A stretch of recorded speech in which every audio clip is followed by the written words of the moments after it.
Hi friends, ನೀವು ಕಾಡು mango ಬಗ್ಗೆ ಕೇಳಿರ್ತೀರಾ. ವೈಲ್ಡ್ ಮ್ಯಾಂಗೋ ಅಂತ ಹೇಳ್ತಿರ್ತಾರೆ. ಸೈಜಲ್ಲೆಲ್ಲ ಈ ನಾರ್ಮಲ್ ಮ್ಯಾಂಗೋಕ್ಕಿಂತ ಚಿಕ್ಕದಿರುತ್ತೆ ನೋಡಿ. ಇದಿಷ್ಟೇ ಚಿಕ್ಕದಿದೆ, ಸ್ವಲ್ಪ ದೊಡ್ಡದಿದೆ ಆಯಿತಾ. ಎಲ್ಲ ಈ ಥರ ತೋಟದ ಅಂಚಿಗೆ, ಇಲ್ಲಾಂದರೆ ರಿವರ್ ಅಂಚಿಗೆ, ಹೊಳೆ ಅಂಚಿಗೆ ಈ ಥರ ಎಲ್ಲ ಇರುತ್ತೆ. ಸಿಕ್ಕಾಪಟ್ಟೆ ದೊಡ್ಡ ಮರ ಆಗುತ್ತೆ.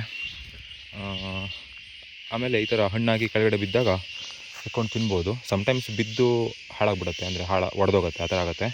ಇಲ್ಲಾಂತಂದರೆ ಈ ಥರ ಚೆನ್ನಾಗಿರೋದು ಬೀಳುತ್ತೆ, ಸಿಗುತ್ತೆ ಸಮ್ಟೈಮ್ಸು. ಇದರದ್ದು ಒಳಗಡೆ ಪಲ್ಪು ಜಾಸ್ತಿ ಇರೋಲ್ಲ ಆಯಿತಾ. ಪಲ್ಪು ತುಂಬ ಕಡಿಮೆ ಇರುತ್ತೆ.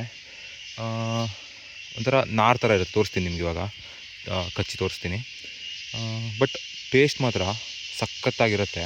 ಇವಾಗ ನಾವೇನು ಹಣ್ಣು ತಿಂತೀವಿ ನೋಡಿ, ಸಿಟಿದೆಲ್ಲ ಸಿಗುತ್ತೆ, ನಾವು ತೊಗೊಂಬಂದು ತಿಂತೀವಿ ನೋಡಿ, ಅದಕ್ಕಿಂತ ಡಿಫ್ರೆಂಟಾಗಿರುತ್ತೆ. ಒಂಥರ ಒರಿಜಿನಲ್ ಟೇಸ್ಟ್ ಅಂತಲೇ ಹೇಳ್ಬೋದು. ಅಷ್ಟು ಸಖತ್ತಾಗಿರುತ್ತೆ. ಈ ಹಣ್ಣು ಸಖತ್ತಾಗಿರುತ್ತೆ. ಇದರಲ್ಲೇ 3-4 ಟೈಪ್ ಇರುತ್ತೆ. ಸ್ವಲ್ಪ ಹುಳಿದಿರುತ್ತೆ, ಸ್ವೀಟಿಂದಿರುತ್ತೆ, ಎರಡು ಮಿಕ್ಸ್ ಇರುತ್ತೆ, ಆ ಥರ ಟೈಪೆಲ್ಲ ಇರುತ್ತೆ. ಕೆಂಪುದು, ಎಲ್ಲೋ ಎಲ್ಲ ಇರುತ್ತೆ. ಡಿಫ್ರೆಂಟ್ ಕಲರ್ ಕೂಡ ಇರುತ್ತೆ. ಸೊ ಇದು ನಿಮಗೆ ಇವಾಗ ಓಪನ್ ಮಾಡಿ ತೋರಿಸ್ತೀನಿ ನೋಡಿ.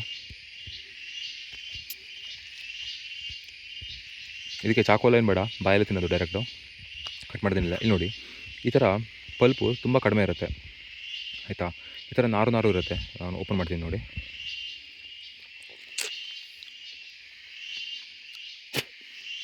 ನೋಡಿ, ಈ ಥರ ಇರುತ್ತೆ ಆಯಿತಾ. ಟೇಸ್ಟ್ ಮಾತ್ರ ಸಖತ್ತಾಗಿದೆ, ನೋಡ್ಬೋದು ನೀವು. ಸೊ ಈ ಥರ ನಿಮಗೆಲ್ಲಾದರೂ ನಿಮ್ಮೂರ ಕಡೆ ಸಿಕ್ಕಿದರೆ wild mango one time try ಮಾಡಿ.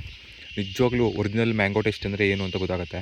ಈಗ ಸಿಟಿದೆಲ್ಲ ಸಿಗೋದೆಲ್ಲ ಮೇ ಬಿ ಹೈಬ್ರಿಡ್ ಇರುತ್ತೆ ಅವೆಲ್ಲ. ಸೊ ಅದು ಟೇಸ್ಟ್ ಇರುತ್ತೆ, ಅದೂ ಚೆನ್ನಾಗಿರುತ್ತೆ, ಇಲ್ಲ ಅಂತ ಹೇಳಲ್ಲ. ಬಟ್ ಒನ್ ಟೈಮ್ ಸಿಕ್ಕಿದರೆ ಕಾಡು ಮ್ಯಾಂಗೋನ ತಿನ್ನೋಡಿ.